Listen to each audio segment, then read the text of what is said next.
ನೋಡ್ರಿ ಆ ಸಮಯ ಏನಿತ್ತು, ಆ ಸಮಯದ ಜನರು ಹೇಗಿದ್ರು, ಮತ್ತೆ ಈ ಸಮಯ ಏನಿದೆ, ಇಲ್ಲಿ ಇವಾಗಿರೋ ಸಮಯದಲ್ಲಿ ನಾವು ಹೇಗಿದ್ದೀವಿ ಅದನ್ನು ನಾವು ಟ್ಯಾಲಿ ಮಾಡ್ಕೊಂಡು ನೋಡಿದಾಗ ನಾವು ಯಾವ ಥರ ಬದುಕ್ತಾ ಇದ್ದೀವಿ ಅನ್ನೋದು ಗೊತ್ತಾಗುತ್ತೆ. ನಾನು ಒಂದು ಉದಾಹರಣೆ ಹೇಳ್ತೀನಿ. ಋಗ್ವೇದದ ಸಮಯದಲ್ಲಿ ಜನರು ಹೇಗಿದ್ದಿದ್ರು. ನಾನು ನಿಮಗೆ ಲೋಪಮುದ್ರಾ ಅವ್ರ ಬಗ್ಗೆ ಹೇಳಿದ್ದೆ. ಲೋಪಮುದ್ರಾ ಯಾರು? ಲೋಪಮುದ್ರಾ ಗೊತ್ತಾ ನಿಮಗೆ? ಅವ್ರ ಬಗ್ಗೆ ಹೇಳಿದ್ದೆ.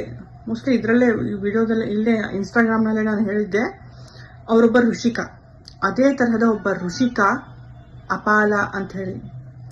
ಅಪಾಲ ಅವರು ಸಹ ಅಪ್ರತಿಮಾ ಸುಂದರಿ, ಒಬ್ಬ ಜ್ಞಾನಿ ಮಹಿಳೆ. ಅವರಿಗೆ ಸ್ಕಿನ್ ಪ್ರಾಬ್ಲಮ್ ಆಗುತ್ತೆ. ಅದನ್ನ ಹೋಗಲಾಡಿಸೋದಕ್ಕೋಸ್ಕರ ಅವರು ಅಳೋದಿಲ್ಲ. ನನಗೆ ಹೀಗಾಗಿ ಹೋಯ್ತಲ್ಲ, ನನ್ನ ಬದುಕು ನಾನು ಹೇಗೆ ಸುಧಾರಿಸ್ಕೋಬೇಕು ಅಂತ ಅತ್ತಿಲ್ಲ. ಯಾರನ್ನು ಹೋಗಿ ಅವರು ಹೇಳ್ಕೊಂಡಿಲ್ಲ. ಅವ್ರು ಏನು ಮಾಡಿದ್ರು, ಅವರೇ ತಪಸ್ಸನ್ನ ಮಾಡಕ್ಕೆ ಸ್ಟಾರ್ಟ್ ಮಾಡಿದ್ರು. ಯಾರ ತಪಸ್ಸು? ಋಗ್ವೇದ ಸಮಯದಲ್ಲಿ ಇಂದ್ರ ಮಹತ್ವಪೂರ್ಣವಾದಂತಹ ಭಗವಂತ. ಇಂದ್ರ ದೇವರನ್ನ ಕುರಿತು ತಪಸ್ಸು ಮಾಡ್ತಾರೆ.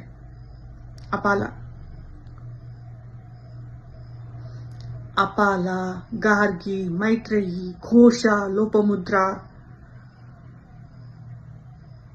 ನೋಡ್ರಿ, ಇವರ ಬದುಕು ಸಾಮಾನ್ಯ ಇರಲಿಲ್ಲ. ಅಪಾಲ ಬಗ್ಗೆ ನಿಮಗೆ ಹೇಳ್ತೀನಿ ಕನ್ನಡತಿ ಚಾನಲ್ನಲ್ಲಿ. ನೀವು ಬನ್ನಿ ಕನ್ನಡತಿ ಚಾನಲ್ಗೆ. ನಾಳೆ ಅಪಾಲ ಬಗ್ಗೆ ವಿಡಿಯೋ ಬರುತ್ತೆ. ಪ್ರತಿಯೊಬ್ರು ಯಾರ ಮೇಲೆ ಹೋಗಿದ್ದಾರೆ ನೋಡಿ. ಒಂದು ಸಂಘರ್ಷ ಇರಲೇಬೇಕು. ಸಂಘರ್ಷ ಇಲ್ಲ ಅಂದ್ರೆ ನೀವು ಮೇಲೆ ಹೋಗ್ತಿರೋ ಬಿಡ್ತಿರೋ ಗೊತ್ತಿಲ್ಲ.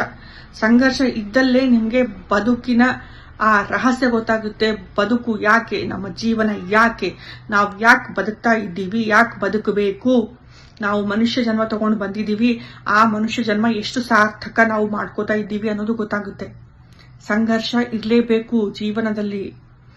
ಸಂಘರ್ಷನೇ ಜೀವನ. ಸಂಘರ್ಷ ಇಲ್ಲ ಅಂತಂದಲ್ಲಿ ನೀವು ನೋಡಿ, ಸುಖ ದುಃಖ ಎರಡು ಆ ಒಂದು ಕಾಯಿನ್ ನ ಎರಡು ಮುಖ. ಬರೀ ಸುಖ ಇದ್ದಲ್ಲಿ ಆ ಸುಖದ ಮಹತ್ವ ನಿಮಗೆ ಗೊತ್ತಾಗೋದಿಲ್ಲ. ಆ ದುಃಖ ಬಂದಲ್ಲೇ ಸುಖದ ಮಹತ್ವ ಏನು ಗೊತ್ತಾಗುತ್ತೆ. ಆ ದುಃಖ ನಿಮಗೆ ಮೇಲಕ್ಕೇರಿಸುತ್ತೆ.